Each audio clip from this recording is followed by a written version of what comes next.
Here sits beside me another human being. You cause no violence. You have no angry words. You're friendly. And it sort of helps to project the idea that here sits beside me another human being. No justice, no peace. We must let the nation know, and we must let the world know, that it is necessary to protest this threefold evil.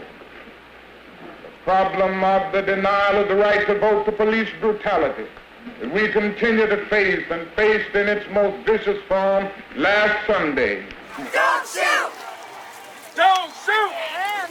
No peace, no justice, no peace. Stay by me, stay by me, stay by me, stay by me, stay by me. I got a lot of love and respect for police officers, down to the original 8 police officers in Atlanta that even after becoming police had to dress in a YMCA because white officers didn't want to get dressed with niggers. And here we are 80 years later. I watched a white officer assassinate a black man, and I know that tore your heart out. It's just as wrong as when they nailed our innocent Lord and Savior to the cross. He was on the outskirts. He was marginalized. If we weren't on the outside, we wouldn't have to make an asinine statement as Black Lives Matter. The people who call the police, there's a guy trying to kill me when all he's doing is taking pictures of birds. There's hysteria when it comes to black people. We all need to push back on that.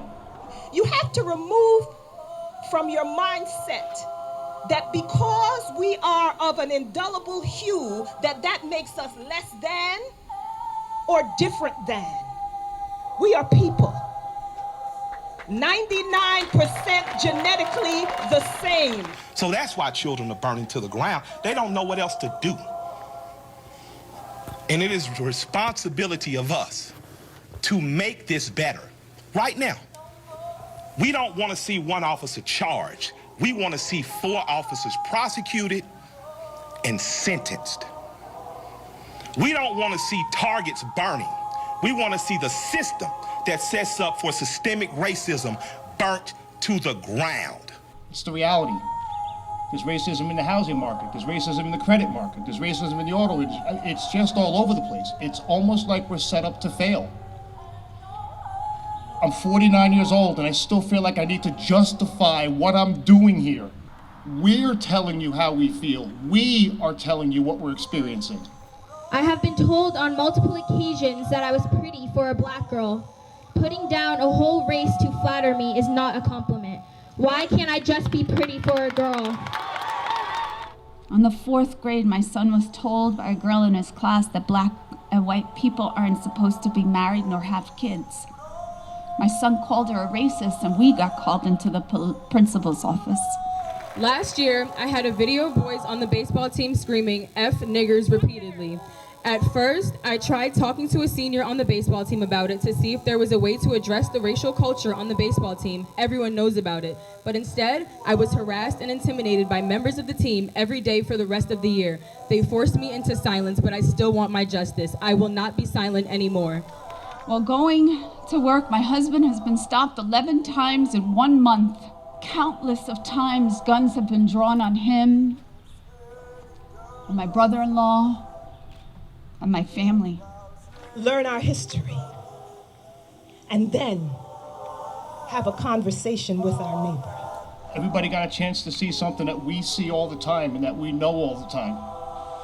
This divide isn't going to work.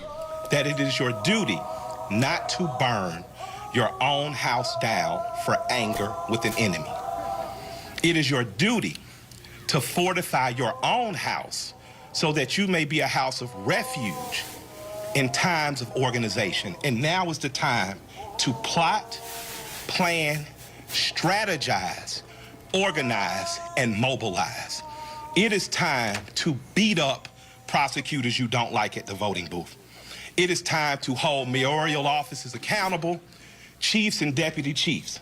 Let these lives matter in more than our words. Let your love be an action verb. Take the struggle as your own. This is our generation. Acknowledge that while you too feel pain, it's not about you right now. Allies are necessary. Throughout history, no leader and no voice was heard or recognized without the help of an ally. Acknowledging others' pain and practicing empathy is above all else. This behavior is not without its difficulty, but it takes togetherness to incite change. I've never seen millions of people in this country, black, white, Indian, all different ages, and around the world marching for the same thing. Altogether, it was a moving feeling within me that I was sitting there demanding a God-given right, and my soul became satisfied that I was right in what I was doing. At the same time, with something deep down within me, moving me, that I could no longer be satisfied or go along with an evil system. That I had to be maladjusted to it. And in spite of all of this, I had to keep loving the people who denied me service, who stared at me.